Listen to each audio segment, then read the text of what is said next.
Hey guys, what is up? It is me, Pagey here once again with another video on Stargirl Season 3. This is going to be my review on Episode 8. I'm so confused, and this episode is entitled Infinity Inc. Part 2. I'm so confused. Go away if you've not watched it, because spoiler alert, because I am so confused. The ending of this episode opens up a completely different can of worms than I thought we were going to be getting in this episode, and I think completely misdirects everyone in the best possible way. How did they do this? Some would say it's underwhelming in some regards, maybe, depending on what happens, I guess, after the fact. And we probably won't know for a few episodes. But I'm so happy while also being completely wrong. I'm so happy to be so wrong, if that makes sense. We got a lot to talk about. Of course, if you watched the episode, let me know your opinions, reactions, and stuff in the comments section down below. Very curious to hear what you guys have to say. And of course, if you're going to enjoy the video and you enjoyed the episode, want to drop a like on it. But yeah, we got a lot to talk about. But yeah, obviously this is Infinity Inc. Part 2, so what happened in Part 1? Well, we saw Courtney and Pat end up at the Helix Institute, which we went to last season, where Shade and Jenny are planning to rescue Jenny's brother Todd, whilst also fixing their own issues regarding the whole Shadowlands and the Green Lantern ring mixing and stuff like that when they really shouldn't have mixed. But we do find Todd, but his powers do let loose, and Pat and the Shade are dragged within the Shadowlands, and that's pretty much the setup for this episode. It was a really good build-up last episode, and the fallout was pretty damn good in this episode as well. But yeah, this episode as a whole, I think, answered everything we needed answered from last episode, while also just, presenting even more questions and and more expectation at the same time. And it's getting to the point where they've set some stuff up in this season where I'd be very disappointed if we don't get a season 4 of Stargirl. So now I'm really begging that we do get one. I'm fingers crossed. I don't know. Fingers crossed we get another season. I don't know if it's going to happen just based off how the CW is going, but man, I think they're setting up something really cool that could happen in season 4 that we could have seen. But maybe we do get to see it at the end of this season. I'm not too sure. But anyway, in regards to this episode, we do pick up right where we left off at the end of last episode, as you'd expect a part 2 episode to actually do, with Pat and the Shade wandering the Shadowlands. And the Shade's plan of attack to get out, by using the cinema, which was in the trailer, just like last season when Courtney and Cindy were stuck in there. It doesn't really work. It's blocked off with green energy blocking their access. Now, I think this was just to sort of allow them to do other stuff as well. But also, I guess, if it's all corrupted and things aren't going to work the way they would, at least in regards to a positive sense. It's just going to be all the negative is sort of dialed up to 11. And that's pretty much what we get in the Shadowlands. But in regards to what's happening in the real world, I guess, in the Helix Institute, we see some of the other younger residents being put into their cells, which I was wondering, I was like, are we going to see any of the other people that could potentially be there? Or are they there at all? Like, is this like a really, basic version of it? But no, we actually get to see some of the other people from the comics who end up being in the Helix group, as well as what they look like, the actual characters. Now, whether this is setting up a potential spin-off or just something for next season or later this season is another question, but something later in the episode definitely sets up potentially seeing more of these characters. But we get to see some of the members from the Helix group in the comics, such as Penny Dreadful, Tal Jones, Critter, who isn't like the human dog thing, it's just a golden retriever, but maybe it's meant to be a golden retriever that was a human, or it's a golden retriever that just has powers or something like that, or they can talk. They don't really dive into it too much. We're going to get a quick look at it. And we even get to see, I think it's pronounced Kacharo's cell, who was sort of like a King Shark type character. Like, I don't think as big as King Shark, but sort of like King Shark, and you hear it making noises and stuff like that. Don't get to see it, just get to hear its noises and stuff. But I wasn't expecting to see these characters, so that 20 or 30 second scene I thought was really, really fun.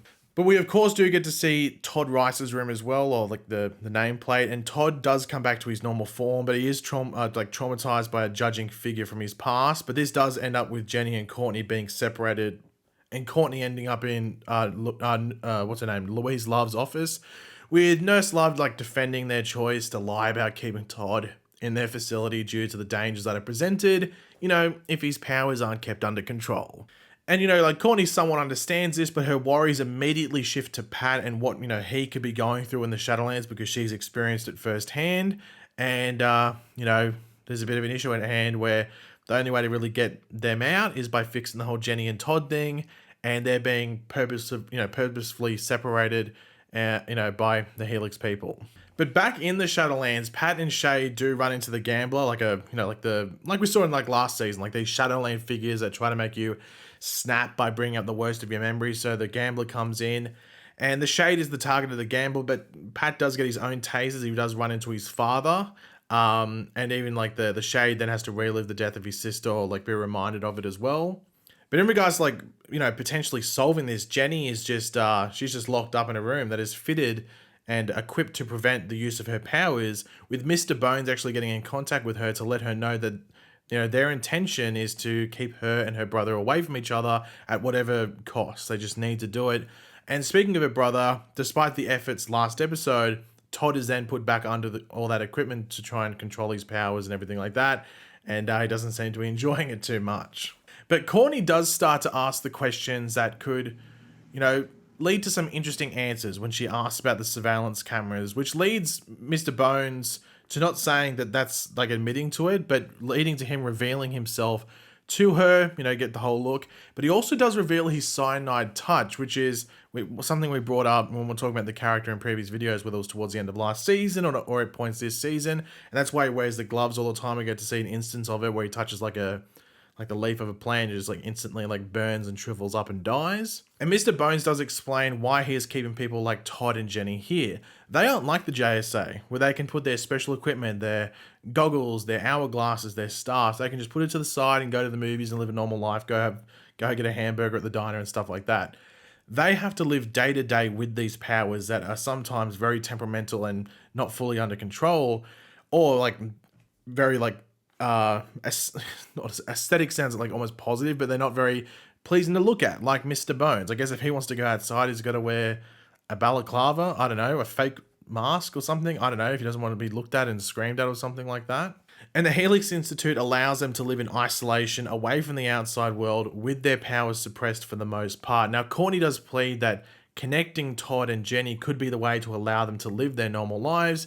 And this whole scene, even before what happens later in the episode, it really makes you look at Mr. Bones as well as the Helix Institute in a much different light, as well as just rethink this like whole season again, especially what happened earlier with the gambler and also the attack on Sylvester. You're really doubting that Helix was even involved in any way, shape, or form. Like, they were more curious at the end of last season, I guess, looking back at it now, just on the fact that there were superheroes out and about, and whether they were like the Helix people. Was our man like sort of like out of control with his powers, or was Wildcat, got issues there, like that would require Helix to maybe bring her in and keep her safe or something like that. But they're not. They can all, put their stuff to the side. It's not a part of them. They have equipment and tools that give them the powers, unlike all these people within the Helix Institute. So they're not people that would fit in for the most part, if you know what I mean. But yeah, that connection that Courtney's sort of pleading to happen between Todd and Jenny, it sort of needs to hurry up and just get going, because Pat and the Shade are under assault in the Shadowlands. I mean, Pat, probably worse than Shade, but that's more because Shade is suffering physically from what's happening with the Green Lantern ring and the Shadowlands. But Pat is like getting his like, very personal blows from like the makeups from the Shadowlands of his dad, Mike, and Barbara. Though it makes you wonder if there is some truth to some of these claims about how Mike is feeling and everything like that. Because Pat does say that everything that his dad was saying previously was stuff that he's actually said in the past in real life. So is this stuff that Mike is thinking? Like, that's for us to wait and find out. And it might be something that Pat has to talk to Mike about, or that just keeps sitting in the back of Pat's head, might I say, in the next few episodes to come. Now, Courtney is allowed to go get Jenny because of, Mr. Bones being like, okay, well, let's see how this goes. And they try this connection again with Todd, and he's getting out of control and worse by the second. But Jenny's actually able to make contact with Todd as he does go into his like shadow form, when they do end up in, I don't want to say like a memory, but I guess like the area of a memory of their younger selves, that are able to, make each other whole again. This also allowing Pat and Shade to get out of the Shadowlands safely. So I wasn't expecting any sort of massive scene. It felt like it was just going to be this nice emotional scene between brother and sister getting to connect again after all these years. And that's exactly what the scene presented and gave us. So I was pretty happy with it. Now, Nurse Love does say that all the patients at Helix are free to leave whenever they want, which Todd does back up. So Courtney was like, oh, okay, I may have had a go for you for maybe being a bit too harsh, but She also does deny that they have been the ones behind the surveillance footage. Now, Mr. Bones was asked this by Courtney, but he sort of skipped over it because Courtney was obviously asking her more than just, are you watching us? It was obviously a couple of other questions relating to Todd and Jenny as well. So this made me go, wait, okay, so I don't know if she'd be lying here. There's no reason for her to lie. So what's going on here? But Courtney's advice to Mr. Bones about the patients not living in isolation seems to have inspired Mr. Bones to create his own team with them, which is Helix in the comics. Now, whether it ends up being Infinity Inc., because they seem to be still calling themselves the JSA, like Courtney and all that. So I'm going to assume that that's maybe what they would call themselves. They won't call themselves Helix because I guess it would give themselves away from being from the Helix Institute. So they'll call them something else like Infinity Inc. or something like that. But that's the tease. Whether we see it later in the season or maybe it was something that was going to be in season 4 is another question. But at least we got to see the characters in their cells, but I'd love to see them out in the field doing their thing because they have pretty cool powers. They're not just like, oh, out of control. They have some decent powers that I think would be cool to see. But Pat does manage to convince, or maybe like guilt trip is maybe the better word, the Shade into assisting Todd with his powers. And we do learn that Sandy Hawkins is out there in New York and assisted Jenny in finding her brother. Now, in the comics, I don't think he's the grandson of Wesley Dodds. He's just like a person in the family. But I think on the show, they just said he was the grandson of Wesley Dodds. But he's got the whole Sandman moniker. He's suffering from nightmares. And that's how Jenny was able to find Todd, because Sandy had this nightmare about Jenny and Todd and got into contact with Jenny and stuff like that. So he was a big help. So that's where Jenny, Todd, and the Shade are off to. They're off to New York, get a hot dog. But as the episode does end, Courtney does pose the question again, which I was wondering ever since that Louise Love scene.